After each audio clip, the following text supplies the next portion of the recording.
Gracias por estar de nuevo con nosotros acá en Acción Positiva. Vamos a continuar platicando sobre coronavirus, este virus que no se aleja de nosotros. Cuando habíamos pensado que ya lo teníamos controlado, que ya conocíamos lo que este virus hacía, pues de repente resulta que ahora que surge la vacuna, ahora que conocemos más de cómo tratarlo, de cómo hacerlo, salen las variantes. Esas variantes que obviamente son esperadas en los virus, porque los virus, como sabemos, su único propósito que tiene un virus es duplicarse, duplicarse, duplicarse y obviamente va produciendo variantes. Estas variantes son muchísimas, muchas de ellas no pasa nada cuando varían, pero muchas de ellas logran desarrollar características que las hacen más fuertes, más peligrosas, más contagiosas que las variantes originales. Bueno, para platicar sobre este tema me he permitido invitar a la doctora Laila Wok Colburn, quien es una distinguida profesional guatemalteca. Ella actualmente es profesora asociada en la División de Enfermedades Infecciosas de la Facultad de Medicina de la Universidad de Emory en Atlanta, Georgia, Estados Unidos. Se ha dedicado a una carrera académica y tiene una amplia gama de interés que incluye enfermedades tropicales en pacientes inmunosupresos, micosis y educación médica. Cuenta con diversas publicaciones en prestigiosas revistas internacionales. Es graduada de la Facultad de Medicina de la Universidad Francisco Marroquín. Doctora, bienvenida a Acción Positiva. Buenas noches, buenas tardes, doctor. Y gracias por tenerme en su programa. Siempre es un placer estar aquí desde Atlanta apoyando a la comunidad guatemalteca. Muchísimas gracias, doctora. Hemos sabido que usted ha venido contribuyendo. Hemos visto algunas entrevistas también que ha dado con medios de prensa locales. Como hablaba yo al principio, el COVID ha sido pues este virus resistente que prácticamente nos cambió nuestra forma de vivir y que ya cuando creemos que hemos avanzado resulta que nos sale con algún nuevo truco, este virus, en este caso sus variantes. Estaba viendo recientemente una gráfica con un mapa a nivel mundial y en ese mapa a nivel mundial, el cual vamos a ver en nuestras pantallas, doctora, pues se observa que variantes prácticamente ocurren en todos los países del mundo e incluso en Guatemala ya se ha reportado una variante del tipo que se llama californiano, en el cual se han reportado 7 o 10 casos de acuerdo a información de la ministra de Salud Pública y Asistencia Social, doctora Amelia Flores. Así que, doctora, viendo este mapa y viendo pues algunas declaraciones anteriores suyas, ¿qué nos podría comentar sobre estas variantes que han surgido? Bueno, las variantes de interés que les llamamos no es nada nuevo como explicó usted sobre los virus. Los virus a medida que van creciendo y van evolucionando, van mutando. El más conocido tal vez es el de VIH, donde tenemos lo que llamamos polimorfismos, donde se muta. Y crean resistencia cuando, por ejemplo, no lo controlamos y en este caso cuando la gente no es adherente a los medicamentos. El virus de corona, el SARS-CoV-2 no es nada diferente. Se cree que tiene 2 mutaciones por mes, inclusive más, dado la cantidad de contagios que ha tenido. Interesante que la mutación es en la proteína de espiga.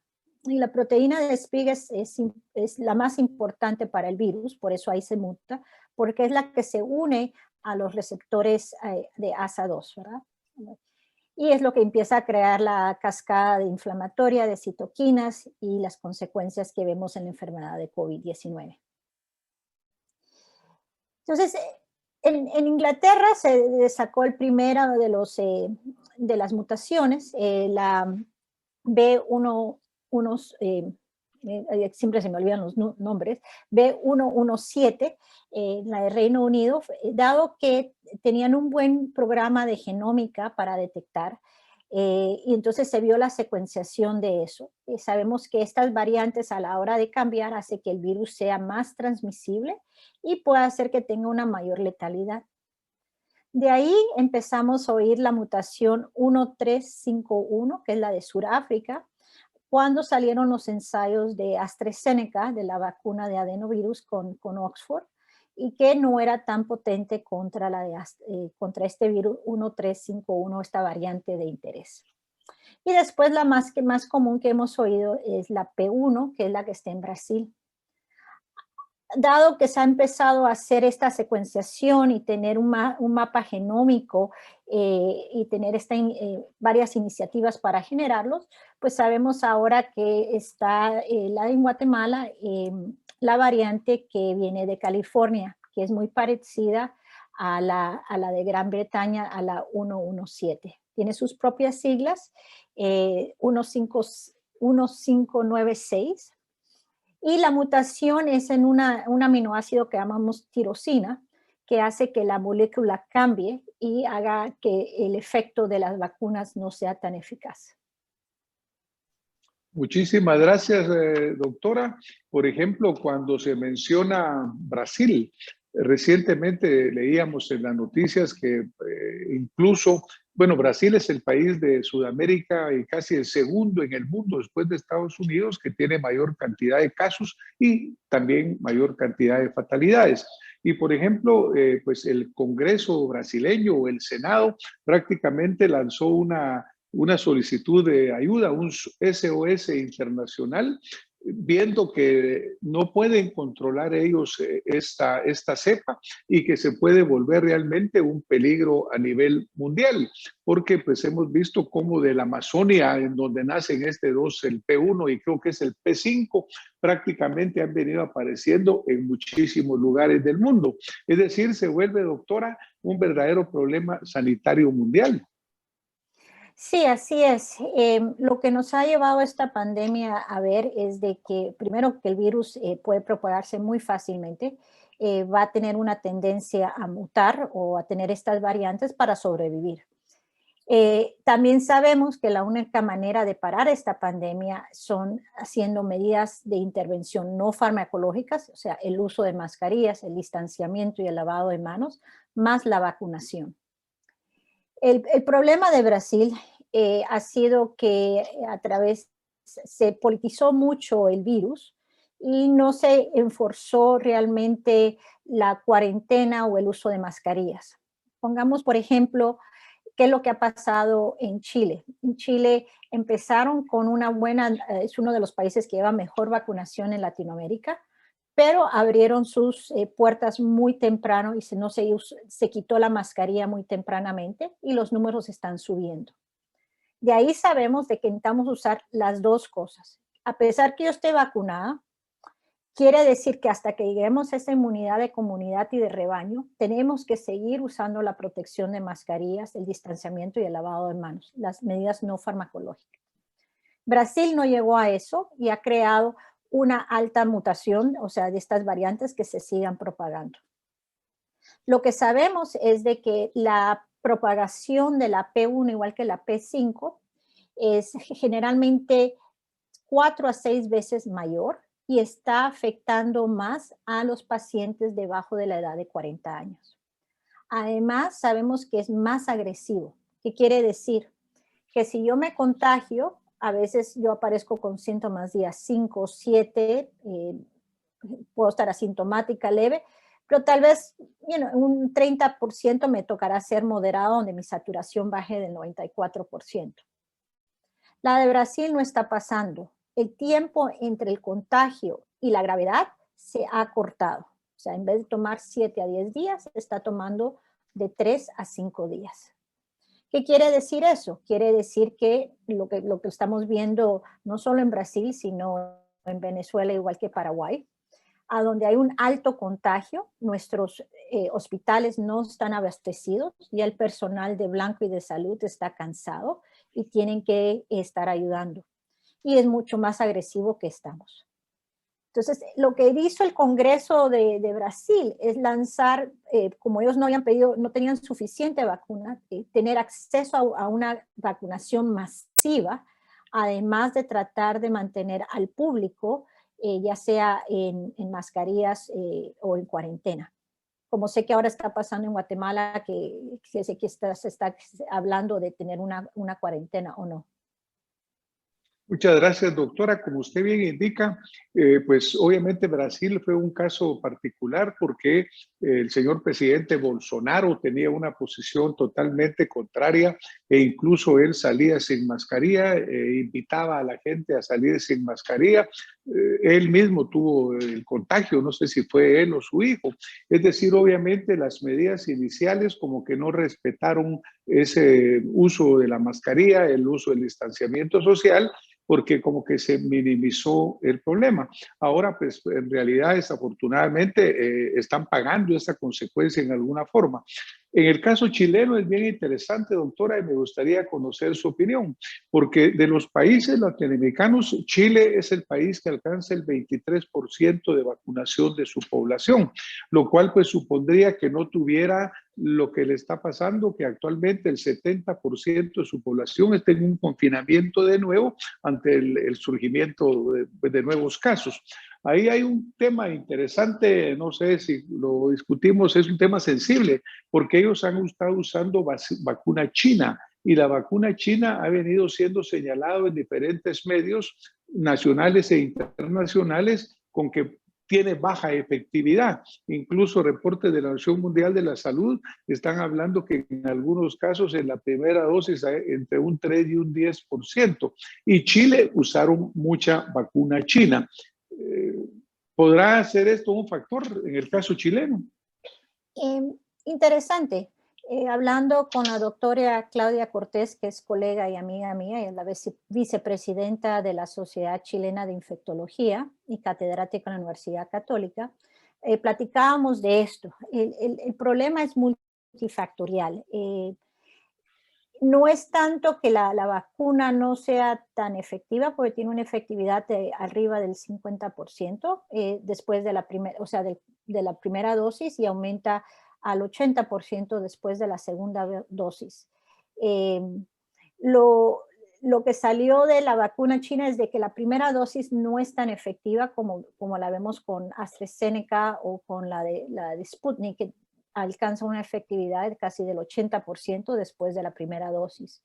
Con ellos tiene una efectividad del 47.9%. Entonces, platicando con la doctora Cortés, me dijo, mira, esto es multifactorial. Uno, estábamos vacunando y decidimos, bueno, ya tenemos vacunas, y se abrió el comercio muy rápido sin tener una inmunidad de rebaño. Y eso va con el estudio matemático que salió en el Lancet hace unas 3 semanas, que decía que había que tener vacuna más seguir con las medidas de la mascarilla y el distanciamiento hasta llegar a esta inmunidad arriba del 70%. Entonces Chile reabrió muy rápido, eran las épocas de las vacaciones, allá es invierno o de otoño, la gente ya no estaba usando las mascarillas, inclusive hay toda una campaña de que las personas de las noticias, de los noticieros, estén usando mascarilla porque no la usan cuando están pasando las noticias, que se vuelva a cerrar para poder alcanzar esa inmunidad y abrir de nuevo. Entonces, no solo es la vacuna, sino creo yo que es también la medida de que todavía habían riesgos alrededor y la población no se vacunó completamente. Los casos que se vieron en la gente que realmente no estaba vacunada, la gente debajo de la edad de 40 años, porque se empezó a inmunizar al personal de salud y después se siguió con los pacientes arriba de 65 años.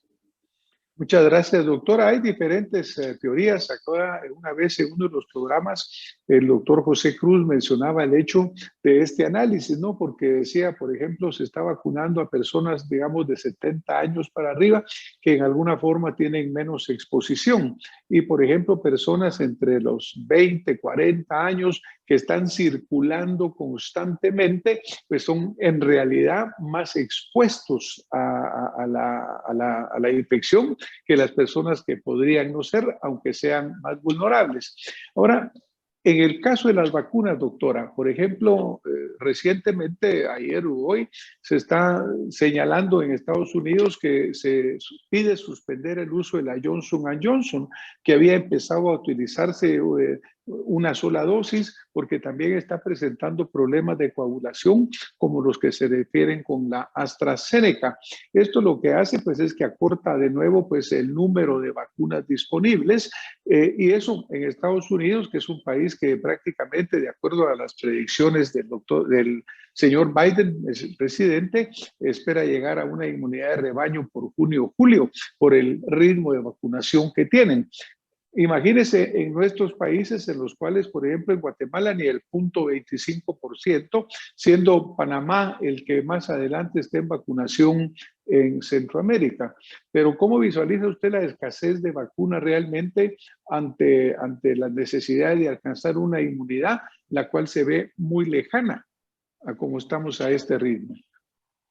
Sí, hay dos partes a su pregunta. Primero, si tomamos la pregunta de las vacunas adenovirus o de los vectores adenovirus, que son las plataformas que están presentando ahorita los medios de trombos o coágulos. La AstraZeneca, igual que la Johnson Johnson, han presentado este fenómeno. No sabemos sobre la Sputnik V por los datos, porque también es otra de adenovirus. Que puede causar esto o no, ¿verdad? Los casos de Johnson Johnson están siendo estudiados, fueron 6 casos, la mayoría fueron mujeres premenopausia, estaban en el rango entre 45 y 50 años. No se sabe si la razón de esto de premenopausia tiene que ser porque están usando anticonceptivos, si eran fumadoras o no fumadoras, si era un cambio de las hormonas que esto predispusiera a la trombosis cerebral. Entonces, por eso se paró. Puede ser que sea un grupo específico.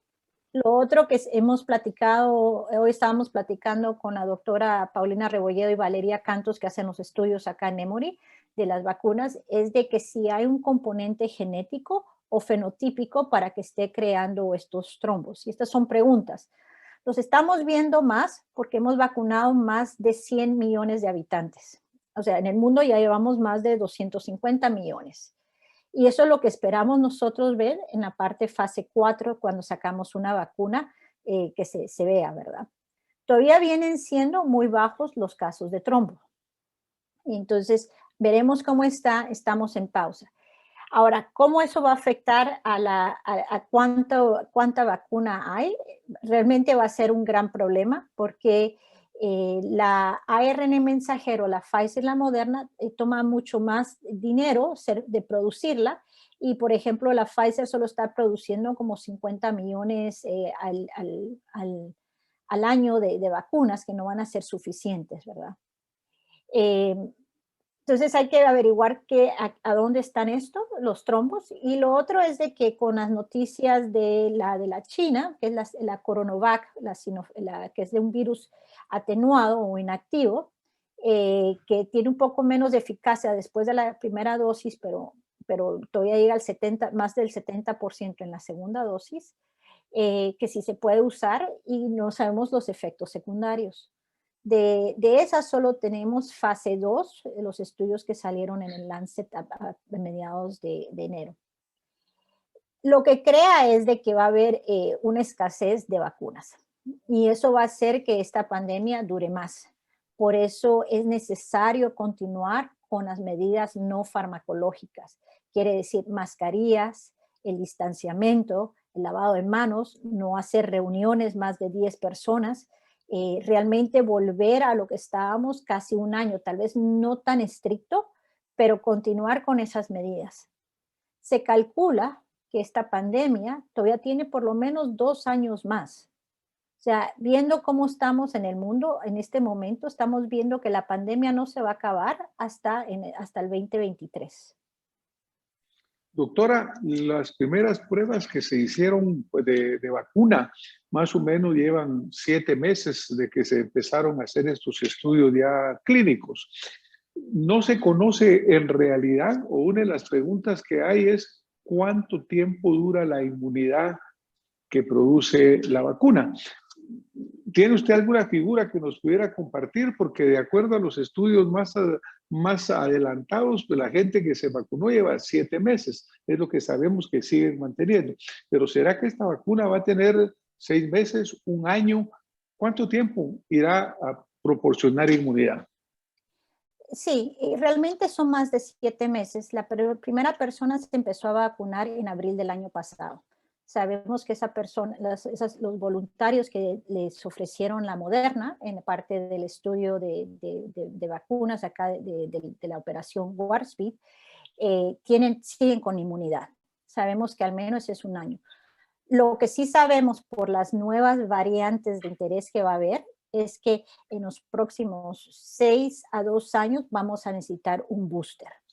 No porque baje la inmunidad, sino porque las vacunas son menos efectivas con las variantes de interés que estamos viendo hoy en día. Por eso le hacía la pregunta, porque imagínese, doctora, y volviendo a tomar el caso de Guatemala, que al ritmo que vamos, pues algún estudio decía, mire, al ritmo que nosotros vamos actualmente nos va a tomar 6 años vacunar a la población. Otros decían 3 años. Ahora, si hay que poner un booster o hay que poner un refuerzo como en la vacuna de la influenza que se hace anual, pues prácticamente si en este momento para la primera dosis no alcanza la vacuna, ¿qué va a suceder cuando tengamos que revacunar, por ejemplo, a toda la población de Estados Unidos? Que en este momento han vacunado como a 100 millones de personas, pero ¿qué pasa si en 6 meses o un año hay que volver a vacunar 100 millones de personas? Prácticamente no va a haber vacuna disponible. No, no es realmente así, porque o sea, nosotros ahorita estamos viendo las vacunas que están a disposición. Habían más de 47 diferentes candidatos que fueron evaluadas. Y hay otras vacunas que se están viendo como boosters. Una es una que las desarrolló el doctor Jotes y la doctora Gotasi en Baylor, con la compañía Biotech E en la India, que es como un booster para todos los coronavirus. Entonces, hay otros que nos han salido a las noticias o no, mucha gente no sabe de que se están desarrollando y nos estamos preparando para eso. Inclusive está la manera de que tal vez hacer algo, por ejemplo, en los ensayos clínicos que empezaron en Inglaterra, que es hacer AstraZeneca primero y hacer Moderna después. Ese puede ser el booster que se le dé. O sea que hay otros estudios que están pasando para poder llegar y las compañías ya saben que la meta es volver a hacer un booster de aquí a unos 6 a 2 años. Claro, porque por ejemplo, también la realidad es de que en este momento, señalado por la OMS y señalado por los gobiernos, el 80% de la vacuna que se ha producido ha ido a los países más desarrollados, más poderosos. Y los países como nosotros no tenemos suficiente vacuna. Recientemente el señor presidente de Guatemala vuelve a anunciar que el mecanismo COVAX, que pues es obviamente una forma en que podamos accesar a un 20% de nuestras necesidades, había vuelto a retrasar las fechas de la entrega que se había ofrecido a Guatemala. En este momento estamos en espera de la vacuna Sputnik, pero la vacuna Sputnik, de acuerdo a información del Instituto Gamaleya, dicen que únicamente pueden producir 8 millones de dosis. Es decir, los requerimientos mundiales son sumamente altos, doctora. Y cuando vemos este surgimiento de variantes, pues decimos, bueno, ¿nos va a alcanzar primero la variante o no? ¿Y cuándo vamos a llegar a tener esta vacuna? Porque parte de lo que hace la variante es disminuir la eficiencia de la vacuna. ¿Es así o no? Sí, todavía o sea, primero de que si van a haber suficientes vacunas a acabar la pandemia. Lo mejor para desacelerar la pandemia es todavía usar la mascarilla y el distanciamiento y estar todavía no yendo a aglomeraciones, o sea, lo que hicieron en Semana Santa, ¿verdad? O sea, todavía seguir con esas medidas. O sea, las mascarillas realmente disminuyen la transmisión del virus. Entonces, eso es lo primero. Lo segundo es de que sí, o sea, hay un problema, este es un problema de producto, ¿verdad? Hay una gran demanda y hay poco producto. Entonces, las compañías están viendo de cómo se puede acelerar el proceso con tal que se sigan el proceso de regulación. La de AstraZeneca es mucho más fácil de hacer y estaban sacando 100,000 dosis por mes, llegando a 1,000 millones de dosis al final del año. Pero obviamente ha tenido otros problemas. Guatemala también puso su compra y venta tarde. El COVAX solo era para ayudar un 20%, no era para ayudar a todo un país, ¿verdad? Definitivamente a una inequidad o desigualdad en la distribución de vacunas entre los países que tienen y no tienen. Esos todos estamos. Y también sabemos que hay una inequidad hacia la gente que tiene acceso o no. O sea, por ejemplo, en Guatemala sé que hay gente que se está viniendo a vacunar a Estados Unidos, ¿verdad? Porque tienen los medios de viajar, pero todavía no hay un buen mecanismo para la gente que no tiene esos medios, que son pobres y no pueden hacer eso, ¿verdad? Pues Entonces, muchas ¿cómo gracias. vamos? Ajá, sí. Uh-huh. No, disculpe, por favor, No, no, usted, no, por no. favor. No, o sea, lo que hay que seguir es con el uso de mascarillas, el distanciamiento, realmente reforzar, tal vez entrar a una cuarentena como no tan drástica como antes, pero lo estamos viendo en Inglaterra. Inglaterra ha tenido una de las cuarentenas más largas de la historia y van a empezar a reabrir poco a poco, ¿verdad? Y realmente ellos van a hacerlo algo diferente que lo está haciendo los Estados Unidos, ¿verdad? Pues gracias, doctora. Inglaterra, Alemania, los países nórdicos, Noruega, incluso Chile, como mencionábamos, están siguiendo este tipo de medidas. Obviamente en Guatemala existe la esperanza de que esta compra de 8 millones de dosis de Sputnik, la cual aparentemente ya está consolidada porque ya se pagó el 50%. Es decir, ahora viene, como usted sabe, el hecho de que no es solo comprar la vacuna, sino que todo el proceso logístico de la vacunación, la cadena de frío, etcétera. Pero bueno, yo concuerdo con usted y voy a ir terminando este programa, doctora, agradeciéndole su participación y también enfatizando en lo que usted señala. Tenemos que seguir con las medidas sanitarias, usando la mascarilla, el distanciamiento social, una clara conciencia de que tenemos que protegernos y proteger a los demás, porque a pesar de la vacuna, a pesar de todas las situaciones, no estamos logrando llegar a ese grado de inmunidad que es necesario. Doctora, nos vamos a tener que retirar. Le agradecemos muchísimo que haya estado con nosotros en este programa. Estoy seguro que lo que nos ha comentado ha llegado muy bien a nuestra audiencia que nos oye y nos escucha. Así que gracias por haber participado en Acción Positiva. Muchas gracias, doctor, por la invitación y con gusto.